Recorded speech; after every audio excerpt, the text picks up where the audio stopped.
दोस्तों एक बहुत ज्यादा अमीर महिला जो अपने घर में काम नहीं कर पाती है, तो उसके बाद से वो अपने घर में काम करने के लिए नौकर को रखती है। और उसके बाद से दोस्तों वो जो महिला है उस नौकर के साथ ही उसका शारीरिक संबंध बनने लगता है। तो दोस्तों आखिर में जब इसका खुलासा उसके पति के सामने होता है तो दोस्तों होता कुछ ऐसा है कि जिसे सुनने के बाद आप सर पकड़कर बैठ जाएंगे और आपको विश्वास नहीं होगा कि ये कैसा कलयुग आ गया है, ये कैसा दौर आ गया है। दोस्तों इस इंटरेस्टिंग कहानी को थोड़ा सा वक्त निकाल कर सुनिएगा जरूर। आदाब, श्रुतिका, नमस्कार। हाजिर में फिर एक बार आप लोगों के साथ। उम्मीद है हाईवे क्राइम तक की फैमिली अच्छी होगी, स्वस्थ होगी, मस्त होगी, अपना ख्याल रख रही होगी। इस घटना का जिक्र करूं दोस्तों इससे पहले आप लोगों से एक गुजारिश है कि चैनल पर जो नए हो तो चैनल को दोस्तों सब्सक्राइब कर लो, वीडियो को लाइक कर दो, बेल आइकन को क्लिक कर दो। और चाहते हो कि मैं अपनी वीडियो में आप लोगों का नाम लूं तो अपने नाम के साथ साथ अपने जिले, मोहल्ले, कस्बे का नाम भी करके जरूर बताया करें। तो चलो दोस्तों इस कहानी की शुरुआत करते हैं। दोस्तों ये जो घटना है उत्तर प्रदेश का एक जिला पड़ता है बिजनौर। बिजनौर की यह सच्ची घटना है। बिजनौर में सरिता जो है जो पेशे से सरकारी टीचर थी और जो उसका पति था वो भी बिजनौर विश्वविद्यालय में प्रोफेसर था जिसका नाम होता है रवि। अब सरिता और रवि की जो शादीशुदा जिंदगी थी काफी ज्यादा अच्छी चल रही थी, लेकिन बस ये था कि दोनों एक दूसरे को ज्यादा वक्त नहीं दे पाते हैं। क्योंकि जब दोस्तों कहते हैं ना कि पत्नी भी जब कमाने लगती है और पत्नी भी जब कमाऊ हो जाती है तो जाहिर सी बात है कि ऐसे में उसको अपने पति के लिए वक्त ही कहाँ बचता है। दोनों 6 बजे आते और दोनों 6 बजे उसके बाद से इतना ज्यादा थक जाते थे बाहर के काम से कि खाना पीना खाने के बाद दोनों सवेरे सो जाया करते। और उसके बाद से दोस्तों ये भी था कि उनको सुबह उठना होता। सुबह उठते, नहाते धोते, नाश्ता करते, टिफिन लेते और फिर वो अपने अपने काम पर निकल जाया करते। हालांकि उनकी जिंदगी में पैसे की तो कोई कमी नहीं थी, क्योंकि पैसे की कमी दोस्तों होती भी तो कैसे, क्योंकि जो पति थी वो भी कमा रही थी, पति था वो भी कमा रहा था। अब इन दोनों के कोई भी बच्चे नहीं होते हैं क्योंकि दोस्तों पति पत्नी को इतना वक्त ही नहीं मिल पाता है कि दोनों बच्चे के बारे में सोचे, क्योंकि इनकी ही जिंदगी इतनी ज्यादा बिजी थी, इनकी जिंदगी में इतना बिजी शेड्यूल था कि कब वो अपने बच्चे एक दूसरे को वो वक्त नहीं दे पा रहे थे, तो ऐसे में वो बच्चे को वक्त कहाँ दे पाते हैं। हालांकि जो सरिता थी उसको बच्चे की बड़ी ख्वाहिश थी और लेकिन जो सरिता का पति था रवि वो अपनी जिंदगी में इतना ज्यादा बिजी था कि वो अपने घर गृहस्थी पर ज्यादा ध्यान नहीं देता है। अब इधर सरिता जो है सुबह उठती, सरिता को सुबह 6 बजे उठना पड़ता। सरिता 10 बजे अपनी स्कूल पढ़ाने जाती तो सरिता जो है वो 6 से 7 के बीच में उठ जाया करती, क्योंकि सरिता को घर में पूरा अकेला काम करना पड़ता। घर में झाड़ू पोछा है और घर में खाना बनाना, अपने पति को खाना देना, फिर नहाना धोना, उसके बाद से पढ़ाने जाना। तो सरिता सोचती है, अपने पति से राय मशवरा करती है कि क्यों ना, मैं सोच रही हूँ मुझे बहुत ज्यादा घर का काम करना पड़ जाता है और उसके बाद मुझे तुरंत स्कूल जाना पड़ता है और मुझसे अब ये सपरता नहीं है। मैं सोच रही हूँ हम लोगों के पास कोई पैसे की भी कमी नहीं है, तो मैं सोच रही हूँ कि एक नौकर को रख लूं। रवि कहता है कि देख लो, ठीक है, अगर तुम्हें लगता है कि आज के युग में नौकर को रखना सही है तो ठीक है, अगर तुम्हें सही लगे तो किसी अच्छे खासे व्यक्ति को देखकर, अगर लड़की हो लड़का हो, किसी व्यक्ति को देकर तुम नौकर रख लो। अब उसके बाद से जो सरिता है वो नौकर की तलाश करने लगती है। तभी उसके स्कूल में एक जो माली है जो फूलों को पौधा दिया करता है, बातचीत में पता चलता है कि वो भी, उसकी जो पत्नी है वो बहुत पहले गुजर चुकी है और उसको एक लड़का है। तो ऐसे में वो अपने बच्चों की परवरिश करने के लिए वो खुद इस घर का सारा काम करता है और स्कूल में भी आता है और स्कूल में पेड़ पौधों को पानी देने का काम करता है। इसी तरह उसके घर के आमदनी चलती है। अब उसके बाद से जो सरिता है उस मालिक के सामने ऑफर रखती है कि अगर तुम मेरे घर का काम करोगे, मेरे घर का 2 टाइम खाना बनाओगे तो तुम्हें यहाँ भी काम करने की जरूरत नहीं पड़ेगी। मैं तुमको इतने पैसे दे दिया करूंगी कि तुमको यहाँ भी काम नहीं करना पड़ेगा और तुम्हारी घर गृहस्थी जो है अच्छे से चल जाएगी। अब जो माली होता है वो मैडम से कहता है कि मैडम मुझे कुछ दिन का समय दीजिए, मैं सोचकर आपको बताता हूँ। अब माली जो है वो अपने घर जाता है और इस बारे में वो सोचता है। फिर मालकिन को फोन करता है और पूछता है कि मालकिन मुझे आप कितनी तनख्वाह देंगी। उस माली का नाम राजू होता है। राजू को मैडम कहती है कि मैं तुम्हें 10,000 रुपये दूंगी।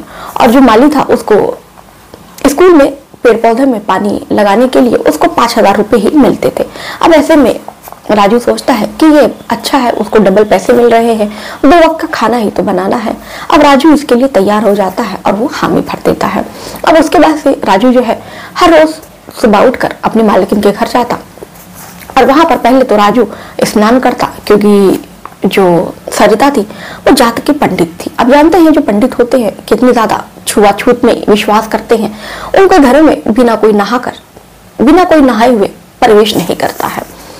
तो मालकिन का एक नियम था कि राजू तुमको मेरे घर में खाना बनाना होगा तो पहले मेरे ही घर में आके तुमको स्नान करना पड़ेगा।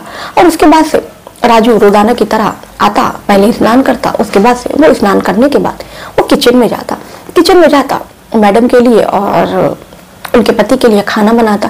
खाना बनाने के बाद से वो खाना को परोस देता और परोसने के बाद से राजू जो है बर्तन धुल के अपने घर निकल जाया करता। ऐसा ही इन दोनों की जिंदगी जो है, पति पत्नी की और राजू की जिंदगी जो है अच्छी खासी बीत रही थी।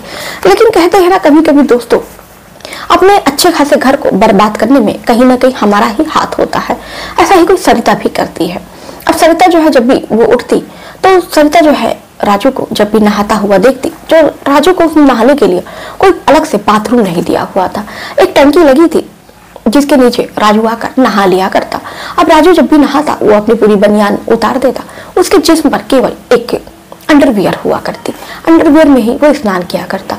और जो सरिता थी जब भी उसको अंडरवियर में नहाता देखती तो उसके मन में पता नहीं क्या उत्तेजना जागती।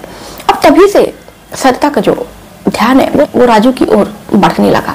जब भी राजू सुबह नहाता, जो सरिता थी वो उसी समय पर उठ जाती और राजू को नहाता हुआ देखा करती।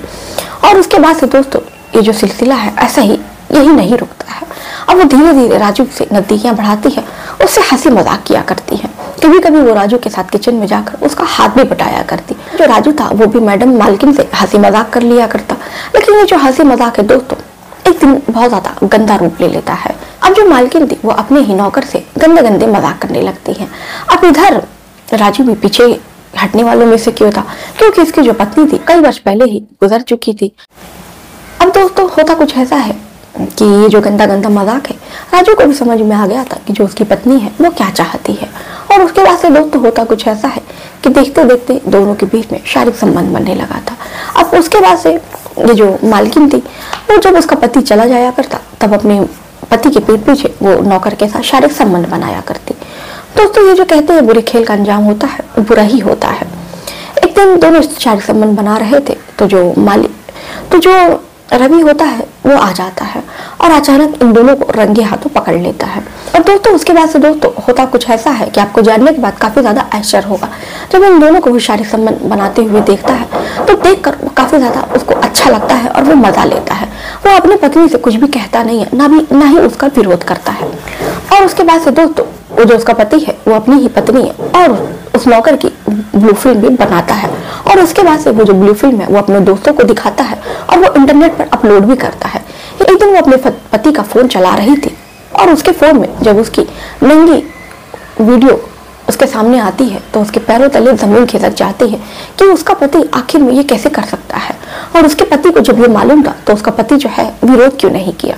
अब उसके बाद से जो सविता है वो अपने पति रवि से पूछती है कि जब तुमको पता था कि ऐसा कुछ है तो तुमने इसका विरोध क्यों नहीं किया, और उसके बाद से तुम ये जो मेरी वीडियो है क्यों बना रहे हो, तुम इस वीडियो का क्या करते हो। तुम अपनी पत्नी से कहता है कि मुझे इन वीडियो को देखकर मुझे बहुत ज्यादा मजा मिलता है और मैं इन वीडियो को इंटरनेट पर अपलोड करके मैं बहुत सारे अच्छे पैसे कमाता हूँ। उसके बाद से सविता ये सुनती है तो कहती है कि तुमको शर्म नहीं आती, पैसे की हमारे घर में क्या कमी है कि तुम ऐसा काम कर रहे हो। तो जो उसका पति है वो भी कुछ ऐसा जवाब देता है कि सविता चुप हो जाती है। वो भी कहता है कि तुम्हारे पास भी तो एक पति है जो तुम्हारी सारी ख्वाहिश पूरी कर सकता है, तुम्हारे जिस्म की भूख मिटा सकता है, तो भला तुम्हें क्या जरूरत है किसी और के पास जाने की, वो भी एक ऐसे गिरे हुए इंसान के पास। एक नौकर के साथ ही तुम इतना गलत काम कर रही हो, एक नौकर के साथ ही तुम्हारा अवैध संबंध है। उसके बाद से जो सविता थी वो चुप हो जाती है। और उसके बाद से दोस्तों ये जो सिलसिला है एक बार शुरू होता है तो ना ही सविता अपने नौकर के साथ संबंध बनाना छोड़ती है और ये जो रवि होता है वो भी अपनी पत्नी की वीडियो बनाता है। और दोस्तों एक दिन होता कुछ ऐसा है कि रवि के सामने ही रवि कहता है अपनी पत्नी से और उस नौकर से कि तुम शारीरिक संबंध बनाओ और मैं बैठकर देखूंगा। और उसके बाद से दोस्तों होता कुछ ऐसा है कि रवि जो है बियर पीता और उसके बाद से अपनी ही पत्नी को अपने सामने किसी और के साथ शारीरिक संबंध हुए देखता तो उसे बहुत ज्यादा अच्छा लगता। तो दोस्तों ये थी आज की घटना। तो इस घटना पर आपके दोस्तों जो भी राय होगी कमेंट में करके अपनी राय को जरूर बताइएगा। तो चलिए दोस्तों मिलते हैं फिर ऐसे ही किसी और घटना के साथ।